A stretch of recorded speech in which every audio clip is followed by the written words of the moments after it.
Far East Broadcasting Company Philippines, in partnership with Green Hills Christian Fellowship Ortigas, bring you a message from the Word of God. Together, let us know Christ and make Him known.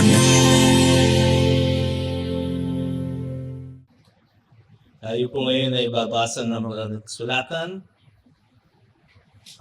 Papalakas pa yan. So buksan po natin ang ating mga Biblia. Sa 2 Timothy chapter 1. Papasahin po natin ang verses 3 to 5. 2 Timothy chapter 1 verses 3 to 5. I thank God whom I serve, as did my ancestors, with a clear conscience, as I remember you constantly in my prayers night and day. As I remember your tears, I long to see you, that I may be filled with joy. I am reminded of your sincere faith, a faith that dwelt first in your grandmother Lois and your mother Eunice, and now I am sure dwells in you as well. Tayo po ay saglit na manalangin. Panginoon, marami pong salamat sa inyong salita at sa pagkakataong ito, binigyan mo kami ng pagkakataon na pag-aralan ng iyong salita. At lalo na sa araw ng mga ina, na mapakinggan namin, Panginoon, ang napakagandang salaysay ng katapatan ng dalawang ina sa kanilang inalagaan na si Timothy. At dahil doon, Panginoon, ang iyong iglesia, O Diyos, ay yumabong at umunlad sa pamamagitan niya. Maraming salamat, Panginoon, sa iyong salita. Gamitin niyo ito ngayon upang baguhin ang aming mga buhay. Sa pangalan ni Jesus. Amen. Dahil ito kung nakaraang linggo, nung isang araw, nung gitna ng likod ko, masakit ang likod ko. So, nawala. Praise God. Tapos, no Friday, sumakit ang tuhod ko. Kaya kahapon, sa family luncheon, hindi po ako nakadalo. Dahil matanda na ang inyong puya, no? Kaya, sa sakit ng aking tuhod, hindi ko po na po ang kumalo. Tapos, kaninang umaga, pagbangon ko po, namamaga po ang aking wrist. Itong aking wrist. Kaya kung nakikita niyo po may balot, no? So, kahit kung nasa likod kayo ng auditorium, makikita niyo may bukol na malaki. Nakikita niya, namamaga po yan. So, dahil po ang asawa ko ay doktora, kargado po ako ngayon ng gamot. Kaya kung may malimutan po ako, pagkauman niyo. Ay, bueno. Tayo magpatuloy sa ating pag-aaral ng salita ng Diyos.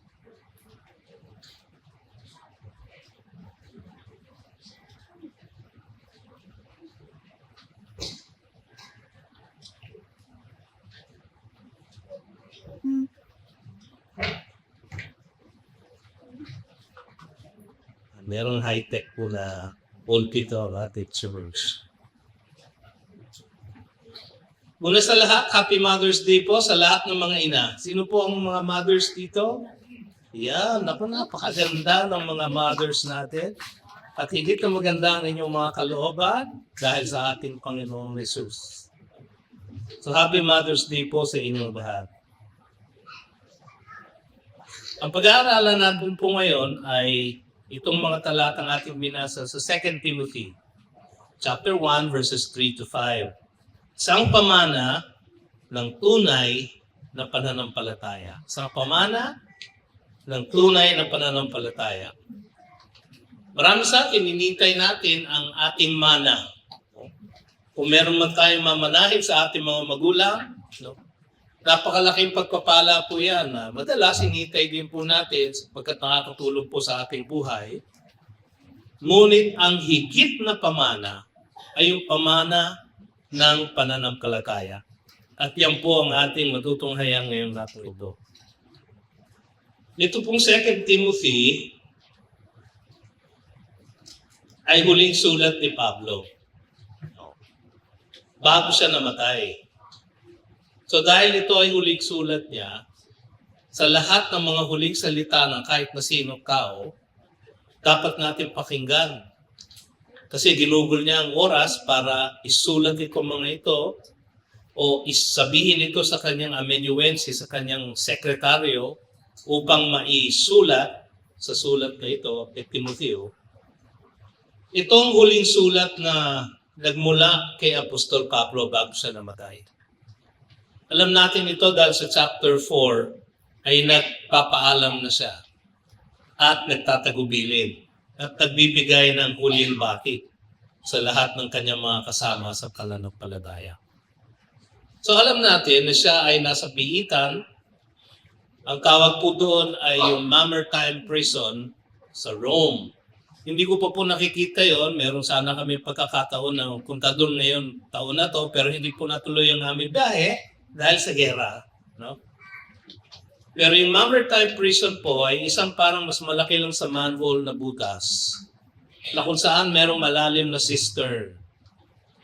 At doon po kinukulong ang mga pinakagrabing kriminal ng Roman Empire. Doon po nakakulong si Apostol Pablo. At siya ay may bantay na isang Roman guard. At kung sino man ang kasama niya na sumusulat nito ay kasama din niya doon sa kulungan. Huling sulat niya ito bago siya namatay, maaring noong mga AD 67, 68, 67. Yan po ang petsa ng ang taon ng kanyang pagkamatay. Sinulat ito ni Paul upang hikayatin si Timothy na tapat siyang magpatuloy sa ministeryong binigay sa kanya. Sabi ni Paul sa 1 Timothy chapter 4 verse 14, "Do not neglect the gift you have, which was given you by prophecy when the council of elders laid their hands on you." Sabi din niya sa 2 Timothy chapter 1 verse 6, yung kasunod po nitong ating teksto, "For this reason I remind you to fan into flame the gift of God, which is in you through the laying on of my hands."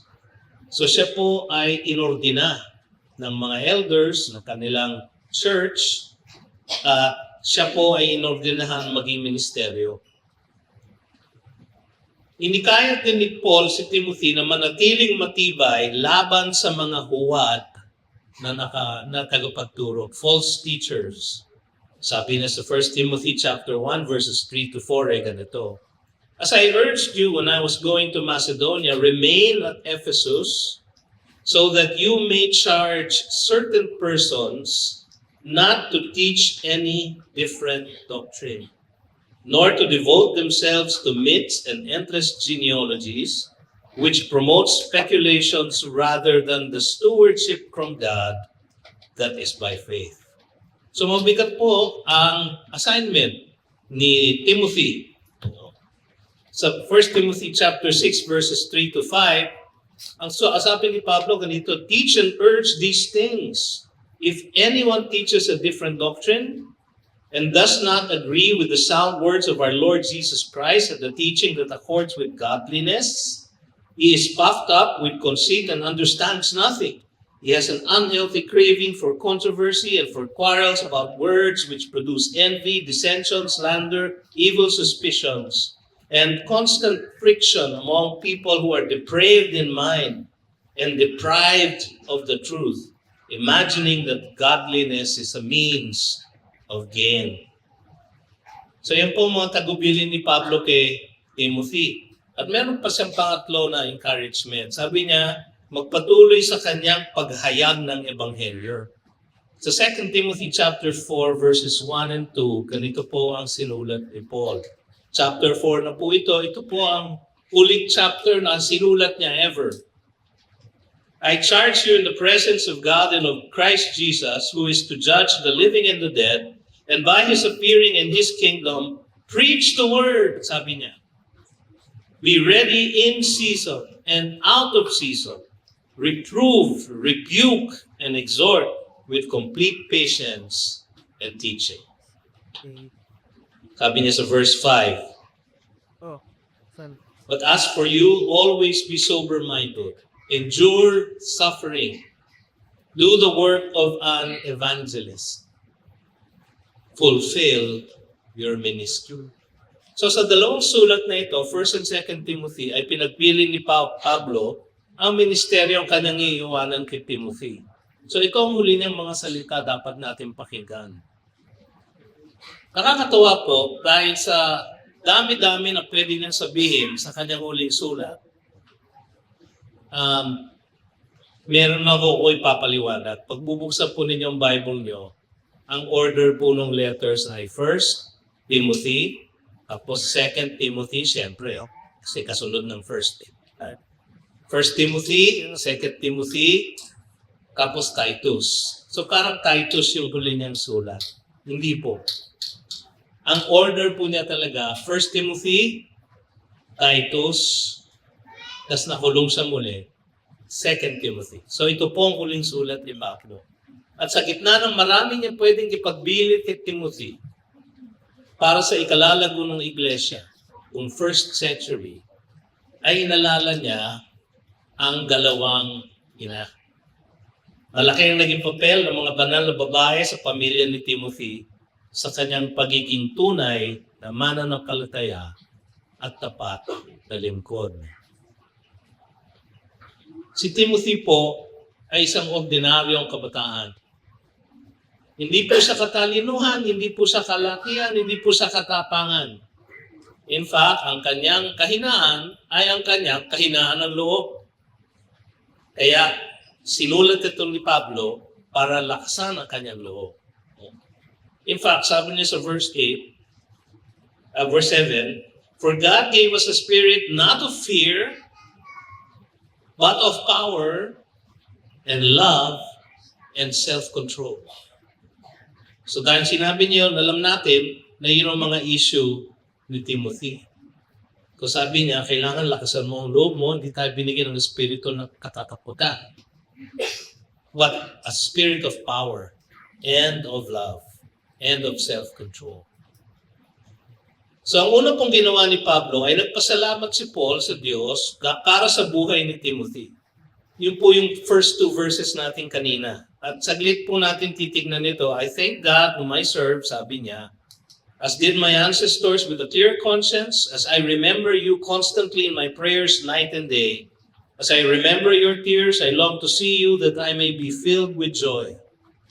Kung sisipatin niyo po yung lahat ng sinulat kanyo, parang napakalapit ng relasyon nila ni Timothy. Parang tatay sa kanyang anak. In fact, ang tawag niya kay Timothy is my true child in the faith. I thank God, sabi niya, as I remember you. I thank God as I remember you. Sa kanyang pagpapasalamat, ang kanyang pagpapasalamat, by the way, ay sa Panginoon. Binigyan niya ng honor yung lola ni Timothy, yung mami ni Timothy, pero ang kanyang thanksgiving ay sa Diyos. Sapagkat ang Diyos, ang Panginoon, ang siyang pinagmula ng lahat. Buhay, pananampalataya, kaligtasan. Kaya sa Diyos siya nagpasalamat. Dahil dito, si Paul ay naglingkod na may kapat na konsyensya. Dahil sa kagandang loob ng Diyos sa kanya at kay Timothy, naging tapat siyang lingkod. And sabi niya sa 1 Timothy 1:5, the aim of our charge is love that issues from a pure heart and a good conscience and a sincere faith. Isang tunay at tapat na pananampalataya. So yan ang kanyang paglilingkod sa Diyos. At pasalamat si Paul sa Diyos. Hindi sa iba pa mang tao. Katulad ng kanyang mga ninuno, nabigyan siya ng pagkakataon na maglingkod sa Panginoong Diyos. Sabi niya kasi, as I remember your tears, I thank God whom I serve as did my ancestors. So yung ancestors ni Paul ay lahat ng mga tapat na lalaki na Diyos na nauna sa kanya. Si Abraham, si Moses, si Joseph, si Daniel, si David, si Nehemiah, at yung mga propeta, si Isaiah, si Ezekiel, si Jeremiah, mga naging kapat na mga ninuno ni Paul. Dahil sila pong lahat ay Hudyo, katulad ni Paul. Ngayon, kakaiba po ito dahil si Timothy po ay hindi purong Hudyo. No? Malalaman natin yan mamaya. Alam nyo kasi, ang ating Panginoong Diyos, gumamit siya ng mga lalaking tapat sa Kanya. Kasama na doon ngayon si Timothy, kasama na doon ngayon sa linyang yon si Paul. Sabi nga niya sa 2 Timothy 2:2, "And what you have heard from me, in the presence of many witnesses, entrust to faithful men, who will be able to teach others also." Yan po ang linya ng katapatan. At ang Diyos ang nagkaguyod ng linyang yan. Yung pong ating pinakikinggan sa ibang mga tapat na lalaki ay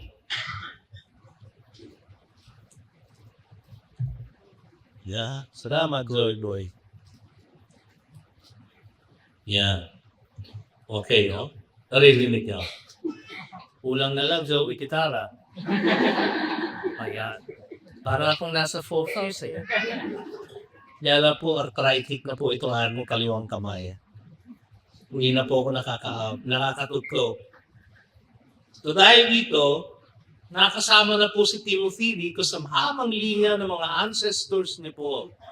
Nasabi sa Acts 26:6 ay ganito, "And now I stand here on trial," sabi ni Paul, nung siya ay humarap kay Felix. "And now I stand here on trial because of my hope in the promise made by God to our fathers." May promise po ng salvation through Jesus Christ. Nagaan po yun. Magmula kay Abraham, sabi kay Abraham, "I will give you land, I will give you descendants, and through you, the whole world, all of the nations, shall be blessed by your seed."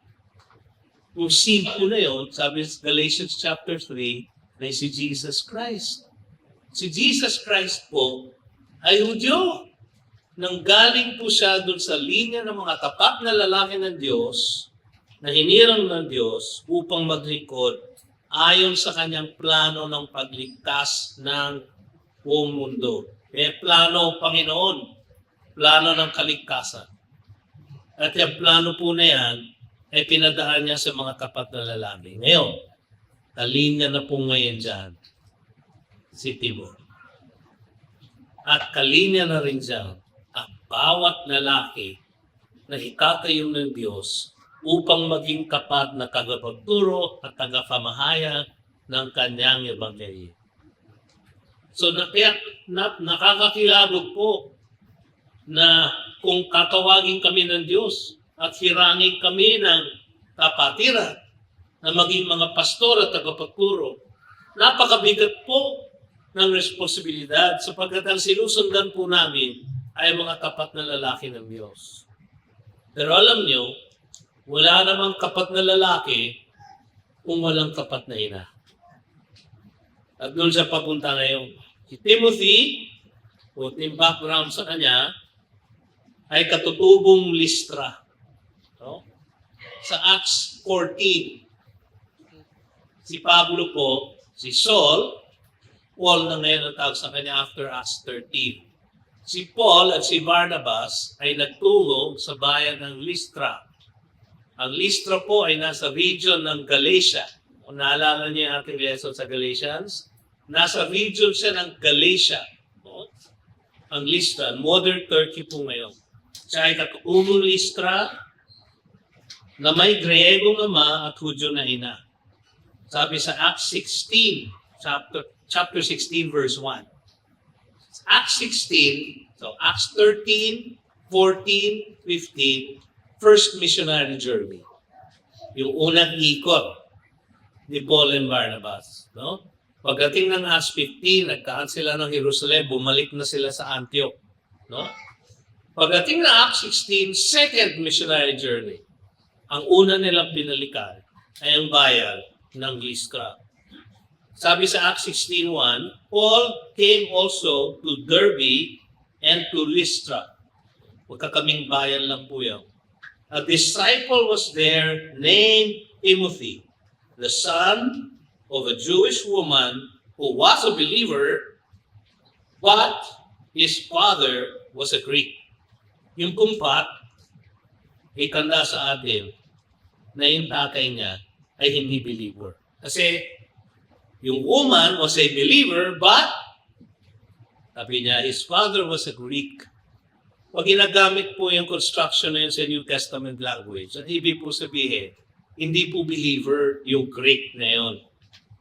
Pero si Timothy po, ang turing na sa kanya sa Acts 16, siya po ay disciple. Disciple na siya ni Paul. Tinuturuan siya, student siya ni Paul. So lumilinya na po siya sa mahabang linya ng tapat na lalaki na ginagamit ng Diyos upang iligtas ang buong sanlibutan. Saksi siya ng mga milagro ni Paul at pati na rin ng mga pagdurusa niya. 2 Timothy chapter 3 verses 10 to 11, ganito pong sinulat ni Paul. Sabi niya, you however, have followed my teaching. Yung however na yon ay nanggaling sa kanyang pagmimilin sa kay Timothy na maging kapat at huwag maging katulad ng mga bulaang kapagturo. So sabi niya, you, however, ikaw, iba ka, sabi niya. You, however, have followed my teaching, my conduct, my aim in life, my faith, my patience, my love, my steadfastness. So lahat ng positibo na yon ay nakita ni Timothy sa buhay ni Paul. So yung pagtuturo ni Paul ay hindi lamang pagtuturo ng information, kundi yung pagtuturo ni Paul, pagdidisipulo ni Paul ay leading towards transformation. Para makita ni Timothy sa buhay ni Paul mismo ang lahat ng mga positibong niyo. Sabi niya sa verse 11, nagpatuloy siya. So my patience, my love, my steadfastness, my persecutions, and sufferings that happened to me at Antioch, in church nila, at Iconium, and at Lystra, which persecutions I endured, yet from them all the Lord rescued me. Alam nyo, sa Lystra, sa bayan Timothy, si Paul ay pinagbabato and he was left for dead. Akala nung iba, patay na siya. No? So, hinatak siya papalabas ng bayan at sinilip siya ng mga tao, tinitignan siya, bigla siyang bumangon. Hindi pa pala siya patay. Bumangon siya, isipin nyo, kung ako binato na ako sa Lystra, alis na ako doon. Hindi po, bumalik po siya. Bumalik siya, tapos nagtungo sila sa Derbe. Nagpatuloy pa rin siya sa kanyang pagmimisyon. Kahit namuting na siya mamatay sa pagbabato. Alam nyo, sabi nga ng ibang mga skola, si Paul po baka actually namatay siya. O kung hindi man namatay, ay na coma. Siguro, nandun po yung kanyang experience na dinescribe sa 2 Corinthians na I know of a man who went to the third heaven. No? Si Paul po yun eh. He was talking about himself. At marami daw siyang revelasyon. Nakarating siya ng langit. Kung kakin niyo yun. Kaya alam, binigyan siya ng thorn in the flesh. Dahil daw mas napakagagantang revelasyon na pinakita sa kanya ng Diyos. Baka daw lumaki ang ulo niya, kaya nagkaroon siya ng thorn in the flesh. Kung hindi natin po alam. Sabi ng iba, sakit po yun kay Paul. Sabi ng iba, sakit sa mata, kasi yung po ang kanyang hinaan. No? Si Paul po kasi ay maliit na tao, kaya pangalan niya Paul. Kasi ang ibig sabihin po ng Paul ay small. Small Paul. No? So, si Paul po ay maliit. No?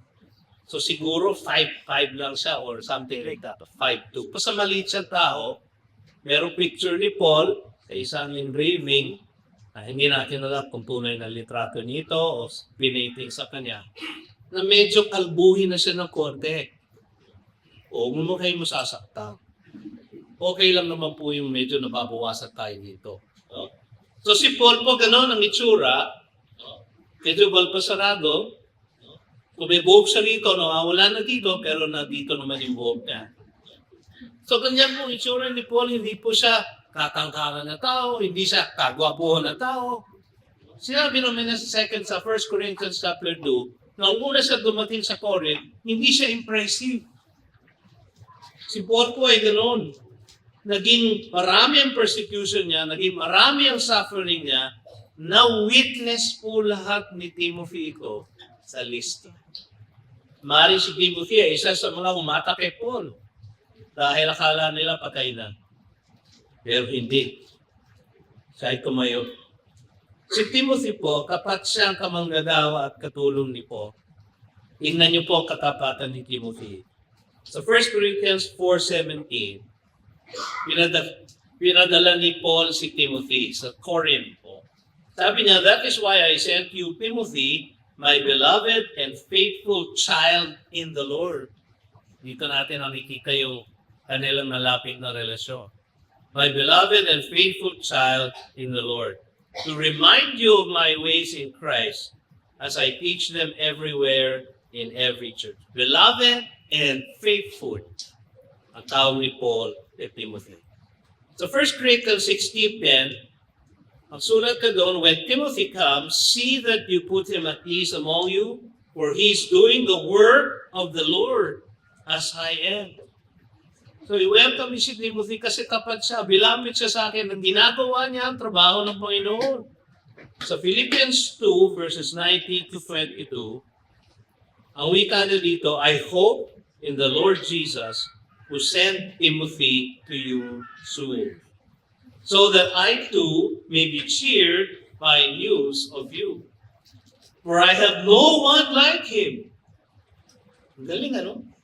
I have no one like him who will be genuinely concerned for your welfare. For they all seek their own interests, not those of Jesus Christ, but you know Timothy's proven worth, how as a son with a father, he has served with me in the gospel. So si Timothy po ay tapat, siya ay maaasahan, at siya ay loyal kay Paul. Tunay ang pagmamahal ni Paul sa kanyang alaga sa pananampalataya. Kaya sa 2 Timothy chapter 4, o yung mga closing verses, di po babasahin lahat. Kung sabi na kay Timothy, do your best to come to me soon. Tapos meron siya sinumbong, si Demas. No? Si Demas, in love with this present world, has deserted me. Si Crescens, pumunta sa Galatia. Si Titus to Dalmatia. Luke alone is with me. Sinong Luke ito? Si Dr. Luke. Yung sumulat ng Gospel of Luke. At sumulat ang Book of Acts. Luke alone is with me. Get Mark and bring him with you. Nagbibili na siya eh. Get Mark and bring him with you. Sinong Mark ito? Ito ba yung Mark na sa Acts 30 pinagawayan nila ni Barnabas? Ito yun. Si John Mark. Pinagawayan nila dahil si Mark ang nakatakutin. Eh nakakatakot yung biyahe nila. Kaya iniwan sila, deserter si Mark. Si John Mark. Pero alam niyo, binago siya ng Panginoon. At tinanggap siya muli ni Pablo. At ang sabi niya, for he is very useful to me for ministry. So si Tychicus, pinadala niya sa Ephesus. When you come, bring the cloak that I left with Carpus at Troas. So bibili siya ng jacket. Sabi niya, malapit na mag-winter. Kailangan mo ng jacket ko. Kailangan mo yung cloak. Marami siyang pinagbilin kay Timothy. At yung kanyang pagbibilin ay pagbibili ng isang malapit na ama sa kanyang tapat at maaasahang anak. Iniyak niya ang kanilang pagkakawalay sa isa't isa. Hindi ko alam kung exactly kailan sila nagkahiwalay, pero sa Acts chapter 20, verse 17, ang sabi doon, "Now from Miletus he sent to Ephesus and all the elders of the church to come to him." Isa doon sa elders na yon ay si Timothy. In fact, siya ang pastor sa Ephesus. Sabi niya, "Send over the elders of the church to come to him." Bakit? Anong sinabi niya? Ano nangyari? Nagtabilid siya, may mga false teachers, papasukin kayo, marami siya pinagbilin. Sabi niya sa verse 37, "And there was much weeping on the part of all. They embraced Paul and kissed him." Kasi hindi sila makikita muli. Ganun po kalapit si Pablo kay Timothy. Ganun po ka-loyal at tatapat si Timothy kay Pablo. Itong pagsisiklo ni Paul kay Timothy ay halimbawa para sa atin. Ang bawat isa sa atin ay inutusan ng Diyos. Inutusan ng Diyos ang bawat isa sa atin. Ulitin ko po ha, inutusan tayo ng Diyos. Utos po, hindi pakiusap. Ang tawag po dito sa Biblia, the Great Commission, hindi the Great Suggestion. Inutusan po tayo lahat ha? "And I will give you power, and you will be my witnesses," sabi ni Kristo Jesus. Inutusan niya tayong lahat to make disciples of all the nations.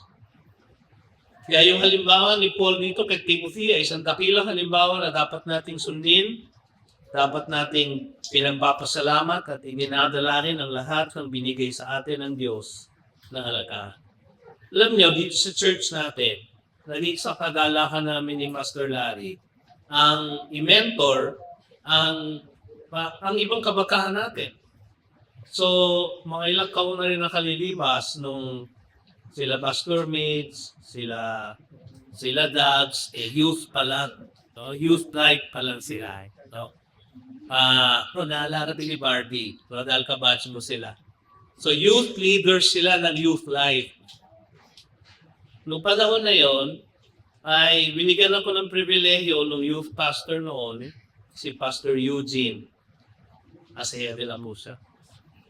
Sabi ni Eugene, turuan mo nga pastor itong mga ito na magturo at mag-preach. Kaya ilang Sabado sa loob ng 2 taon, every Saturday, nandun po sila sa aming kondo. Di ko lang malapit ka. Sa doon ay nagkaroon ko ng pagkakataon na i-disciple sila. So pagkatapos ng period na yon, sila ay, yung iba nagpunta sa seminary, yung iba nagtrabaho na, yung iba tinampo sa college. At over time, nagbalikan po silang lahat sa paglilingkod dito. At ngayon, sila po, hindi naman lahat, pero marami sa kanila ay naging pastor natin.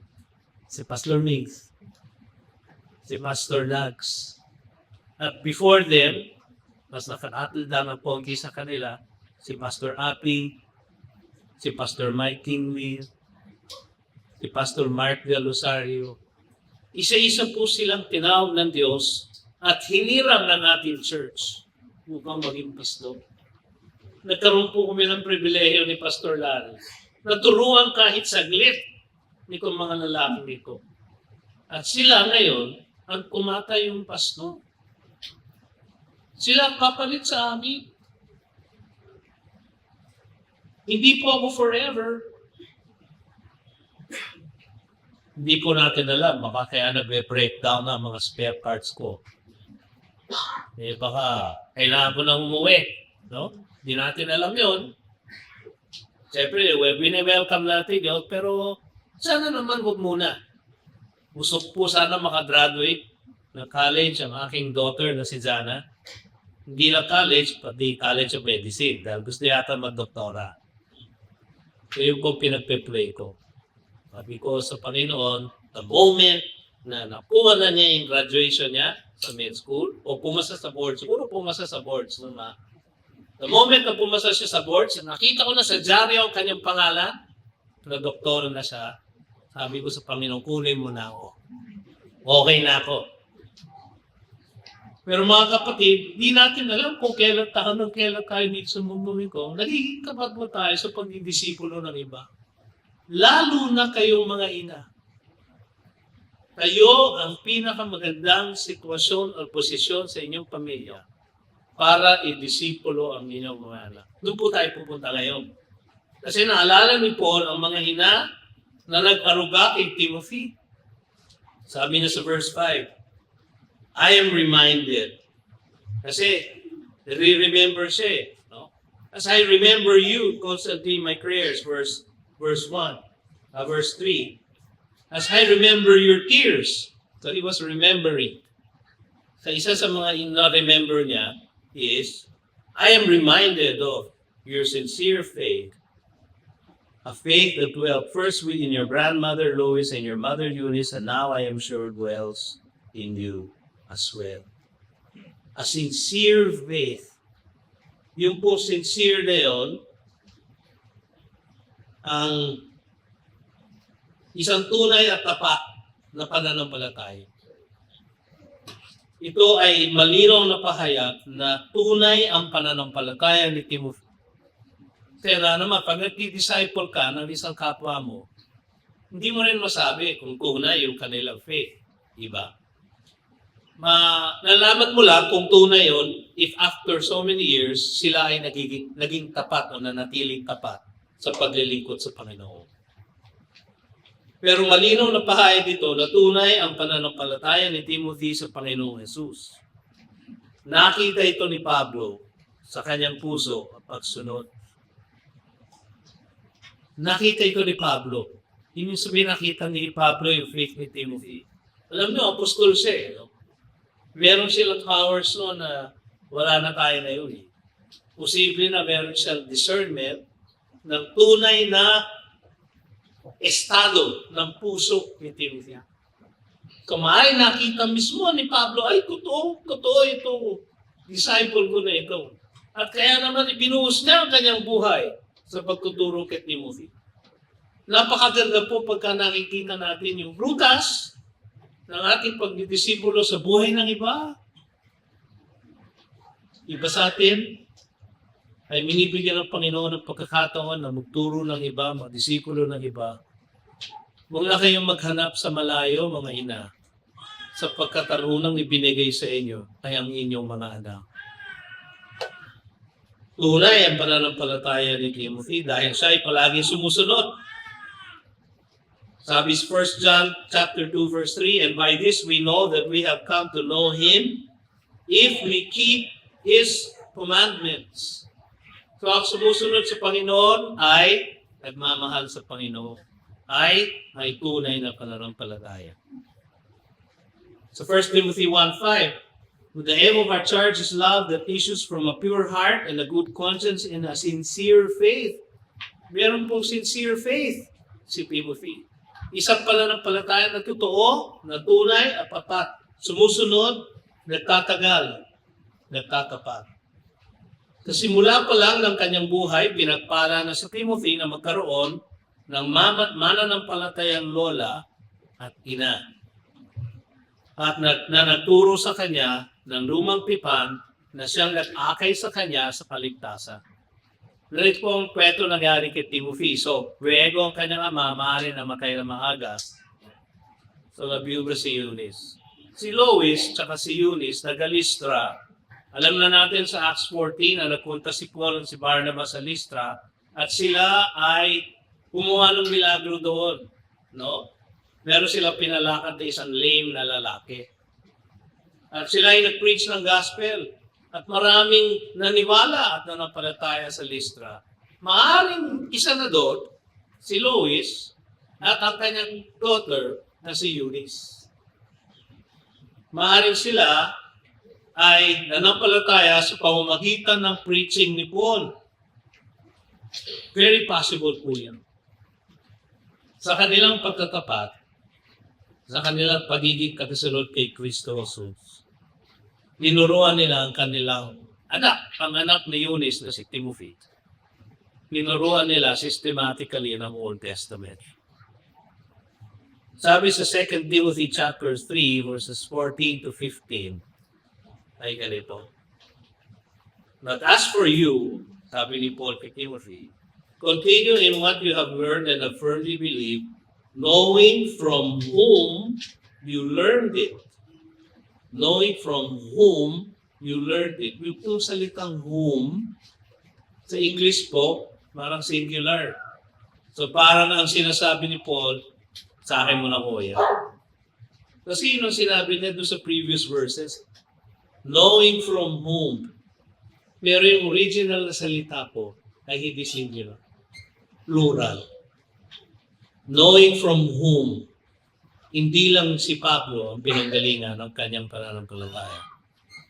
Ang pinanggalingan ng kanyang pananampalataya ay ang kanyang lola na si Lois at ang kanyang nanay na si Eunice. Meron po sa buhay namin dalawa ni Bebe na isang misyonero na matagal na panahon dito sa Pilipinas, member silang Send International Missions. Sila po ay naging misyonerong mag-asawa sa aming lugar sa Parañaque. Sila ang nagtaguyod ng aming church, Parañaque Bible Christian Church. Ang pangalan po nila ay John at Lois Bascom. Yung po pangalan nila. No? John and Lois Bascom. Naalala ko po si Lois kasi si Lois po ang nagturo at nag-disciple sa nanay ni Bebe. Hindi Eunice ang nanay ni Bebe. Dolores. Ang nickname niya po, Lika. Hindi ko alam kung bakit Lika. Hindi na natin natanong kay Mama kung bakit Lika ang nickname niya. Hindi rin alam ni Bebe. Si Dolores po, ang aking mother-in-law, ay napakagandang halimbawa ng isang ina na naging tapat sa pagdidisciple ng sarili niyang mga hit. At ang kanyang pagdidisciple ay may disiplina. May kasamang kapik. Yung kapik ni Mama, masakit eh. Yung pag tinapik kayo sa tagiliran. Pag napuruhan ka, masakit. Masakit tumapik si Mama. Uy! Punta ka na sa church. Ayan. Ganyan si Mama. O di kaya, magsishare siya ng gospel. Oh? Sa isa sa mga napag-asawa na ng aming mga pamangkin, so yung sinera niya ng gospel, so ngayon may prayer time. No? So hiniimbita ko sila punta sa harap. Gagawin ni Dolores, mama ni Bebe, tatapikin yung boyfriend kang pamangkin niya. Pinag-attend ng church. Siyempre, nagpunta kasi boyfriend pa lang eh. So, nagpapag-good shot sa mga magulang. Nasa church namin, nung nag-altar call, tinapik. Ayaw tumayo. Ilatak niya. Halika mag-accept ka na. So, ang kanyang sharing ng gospel, medyo holy pilit. Pero naging napakatapat po niya sa pag-share ng gospel na napakagandang halimbawa sa aming pamilya. Hanggang sa huling saglit ng kanyang buhay, siya po ay under dialysis for many years. Gula po siya sa dialysis clinic nagkaroon ng COVID. Siya po ay namatay ng COVID pandemic. At meron panahon na nasa dialysis siya, wala pa COVID, na tumigil po puso niya, inabol po namin ni Bebet. Na-revive naman nung nagising siya sa hospital room. Nakapaligid sila Bebet lahat sa kana. Sabi nung puya niya, pagdilat ni Mama, sabi niya, nasa earth ka pa, wala ka sa hell. Kami ito. Nandito ka pa, hindi ka pa namamatay. Ang sabi niya sa amin, kaya siya preserve ng Panginoon at binuhay muli sapagkat meron pang ilan sa mga kasama niya sa dialysis clinic ang hindi pa niya nasishare ng gospel. Kaya nung nashare na niya lahat, sabi niya kay Bebe, tapos na ako. Pwede na akong iuwi ng Panginoon. Mga kapatid, marami sa buhay natin siguro tayo mga naging Kristiyano. Sa buhay natin, meron tayong ma-identify na lolo, lola, nanay, na naging kapat na magdisipulo ng kanilang mga anak. Sabi, ang ginawa ni Lois at ni Eunice kay Timothy ay ganito. Knowing from whom you learned it, and how from childhood you have been acquainted with the sacred writings. The sacred writings, Hieros, Grammaton, Old Testament. So, Old Testament ang tinuro ni Lois at ni Eunice kay Timothy. At sa pamamagitan ng Old Testament, ang sabi ni Paul, which are able to make you wise for salvation through faith in Christ Jesus. Kaya siya naging believer kay Christ Jesus ay dahil sa kanyang pag-aaral sa Old Testament. Naging kapat itong mag-ina na ito sa kanya, naturuan siya. Kaya naman yung kanilang pananampalataya, sabi ni Paul, a faith that dwelt first in your grandmother Lois, yung salita po na dwelt ay para nanirahan. Yung namahay na sa puso ng lola mo at ng mami mo. Yung faith na yun na namahay na sa kanila, natitiyak ko ay namamahay na sa puso muli, sabi ni Papa. Ganun po kakabad yung parents. Mga kapatid, ang halimbawa ni Lois at ni Eunice ay paalala sa atin ng kahalagahan ng pagdisipulo ng ating mga anak sa pamamagitan ng pagtuturo ng Biblia at pagmamodelo nito sa kanila. Ako po, namatay din po ang mother ko recently. She was 90 years old. 2023, nung siya ay namatay ang daddy ko din noong COVID, 2020, May. So wala parehong magulang ko. Pero yung lola ko po sa mother side at ang mami ko po ay madalanginin. So naalala ko po sila sapagkat naparaganda nilang example ng pananalangin. Nakakatuwa po yung lola ko. Makain kami ng lunch tuwing after worship. Church namin sa Cambo, sa Parañaque. Siya po kalagi ang nagpe-pray for the food. Hirap na hirap po kami noon kasi pag gutom na gutom ka at siya ang magpe-pray. Mahaba po sa manalangin. Tagalog pa ho. Ito, Panginoong Diyos na rumalang ng langit at lupa. Ikaw na pinagbubuni ng mga anghel. Ako haba nito. Kasi pinagbubuni ka ng mga anghel eh. Ipagkapasalamat na lahat, ang biyaya ng natanggap ng pamilya. Maraming salamat mo sa aming mga anak, sa aming mga tinatangkilik, sa aming mga kapo. Tapos, at Panginoon, maraming salamat sa pagkain namin pagsasalo sa luna. Pag narinig na namin, okay, malapit na mata. Ganyan po ang naging parang legacy niya sa aming pamilya. Kaya yung family namin, medyo nakakahiya po, pero kahit kumakain kami sa labas, nandito ko naging pastor. Dahil po sa influensya ng kanyang mother-in-law, kanyang father-in-law. Father-in-law, yung na dato, ang lolo ko, naging pastor din po. So, kami nakain sa labas, minsan ay kasama namin si Bebet, first time na sumama sa amin na pumain sa labas. So, hindi na alam ko ano dapat niya i-expect. So, alam namin na Christian kami, mananalangin kami for the food. Nasa restaurant kami, nasa gitna kami, isang malaking resto. Ang sabi ng tatay ko, tayo tumayo at tayo manalangin. Okay. Tumayo kami lahat. Umigit na lang kami, is nakakahiya eh. Maghawa kamay tayo sa bawat isa. Tapos mananalangin ang tatay ko. Ang nagmana ng matagal na panalangin ng aking lola ay ang aking tatay. Sumisitas pa ho ng Bible version habang nananalangin. Sinabi mo sa Efesos, chapter 2, talatang 2, talatang 1. Sumasabi si tatay ko. Alam mo, dahil sa sumunat yan, alam na ko nasaan. Yan po nakakatuwa, kaliliit na bagay, pero nagiging halimbawa sa atin na dapat natin. Bakit po sinasabi po sa inyo? Mga ina, pinagbubuni namin kayo sa araw ngayon. Kanina, aming lunch ng mga bata, ang sabi ng aming daughter, tayo naman na mag-pray para kay mama.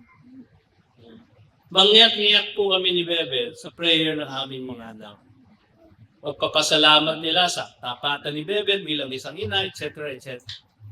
At ang lahat ng pagpapala namin natanggap mula sa Panginoon. Meron naman karunong naman pala manalangin na aming mga anak. At meron naman pala siya na ikikalkihip po. Alam nyo, minsan, pinaasahan natin ng church na mag-disciple sa ating mga anak. So kids life pa lang, pinapasali na natin sa Sunday school para yung kids life na teacher ang magturo sa kanila at pagbasa sa kanila na Biblia. Pagkatapos ng kids life, youth life, high school and college, inaasahan naman natin ngayon ng mga pastor na sila ang magdisikulo sa ating mga anak. Pagkatapos ng youth life, young adults, inaasahan ulit natin ang ating mga pastor para magdisikulo sa ating mga anak. Hindi mo nila responsibilidad yon. Ang responsibilidad ng pagdidisipulo ng ating mga anak ay nasa atin. At napaka-unique ng opportunity ng mga nanay sapagkat sila yung nag-nurture sa mga anak. Sila yung usually intuitive yung kanilang relationship sa mga bata. Dahil sa kanilang mag-aaruga, nagiging mas malamit sila. At ganun siguro nangyari sa buhay ni Timothy. At ang dalangin namin ay ganun ang mangyari sa bawat isa. Pagtapos sa pananalangin, tayo po'y tumayo. Paantun tayo. O Panginoong Diyos, tunay na makapat ka sa bawat isa sa mga pamilya ng GC. Pinupuno mo, Panginoon, ang aming mga pamilya ng kapat na mga ina. Maraming salamat sa aming mga lola, sa aming mga nanay, na naging kapat sa pagtuturo ng Biblia sa namin. Maraming salamat sa kanila na naging kapat sa pag-aalaga o pag-aaruga sa amin lahat. Kung hindi dahil sa aming mga lima, ay wala kami lahat, Panginoon. Kahit po yung mga adoptive parents, yung mga nag-adopt, maraming salamat po sa kanila. At meron din kami mga ina na mothers of faith. Mga ginamit na mga babae ng Panginoon upang ihatid ang Ebanghelyo sa iba sa amin upang kami ay maligtas. Maraming salamat po, Diyos, sa aming mga ina. At ngayon, kayo ang magbigay ng inyong basbas at pagpapara sa bawat isa sa amin. Ang pag-ibig ng Diyos, ang kagandang loob ni Kristo Jesus at ang pakikipisan kanglaw at gabay ng Espiritu Santo ang mapasa atin nawa lahat. Pagmula ngayon at magpakailanman, at ang sabi ng lahat ay Amen. Magandang hapon po. Happy Thursday! You've just heard a message from the Word with Green Hills Christian Fellowship Ortigas in partnership with Far East Broadcasting Company Philippines. We hope you can join us next week. God bless you.